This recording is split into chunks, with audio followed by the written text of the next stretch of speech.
Alright, exercise freebie. Number 1. I didn't quite understand what you just said.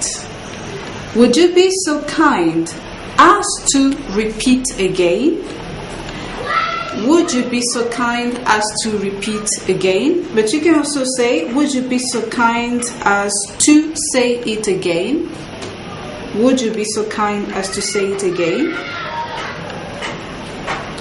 Number 2. I shall let you know my opinion in my letter the next time I write to you.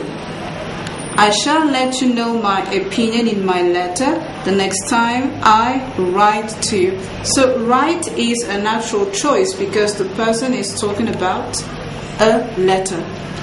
Number 3, Giles. Will you be spending next Sunday in the country? And George answers, well, we should very much like to. We should very much like to. It's like when you say, I'd like to. Okay? But we must do some work in the garden. I should very much like to, but we must do some work in the garden. Number 4. Mother. Okay, Mother says, your hair is getting rather long. And Dick answers, yes, I know.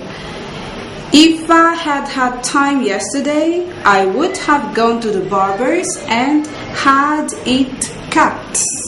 I repeat, if I had had time yesterday, I would have gone to the barber's and had it cut. If you have noticed, I read the auxiliaries in full just to make it clear that we have here conditional type 3.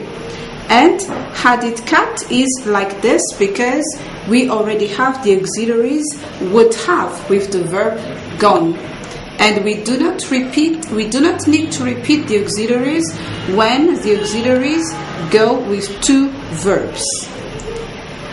Okay, so if you want the sentence in full, then it should be like this. If I had had time yesterday, I would have gone to the barber's and I would have it cut. Okay? But it is a bit strange to repeat the auxiliaries would have twice. Number 5. I last saw your daughter 8 years ago, so I'm very much looking forward. Remember, look forward is followed by an ing, by to plus an ing.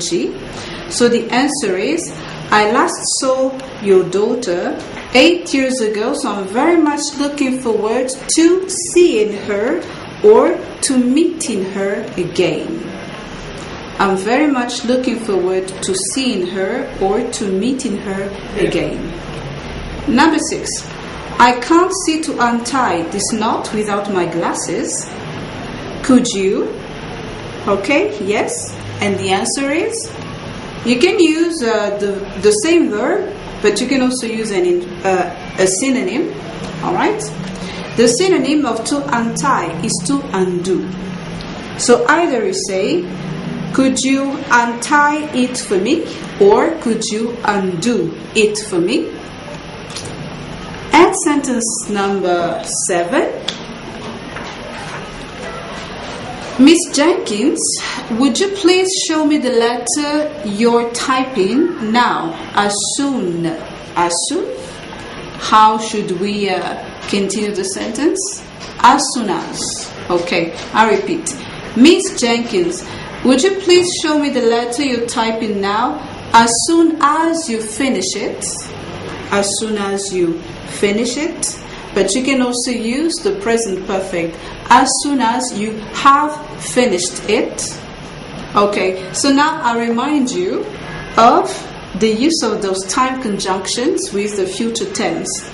Okay, so after the time conjunctions, as soon as, when, until, when you use it with the future, remember that you're not allowed to use the future tense after as soon as, when, until. I'm going to give an example because I know that it sounds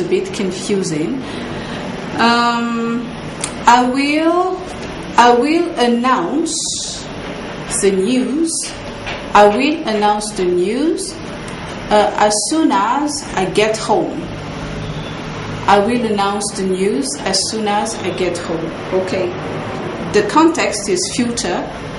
So logically, we have the tendency to think that both verbs should be used with the future. But it's not the case.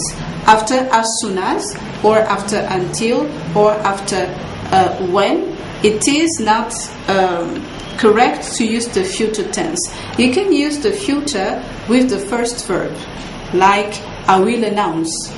But you can't use the future with the verb I get home. Okay? Alright, and the last sentence is Janet may not want to go to the circus, but I do. Janet may not want to go to the circus, but I do. Okay? It means I want to go to the circus, but in English we prefer to use the auxiliary instead of repeating the whole verb. When it is understood, you just use an auxiliary instead of using or repeating the verb. Alright? Okay.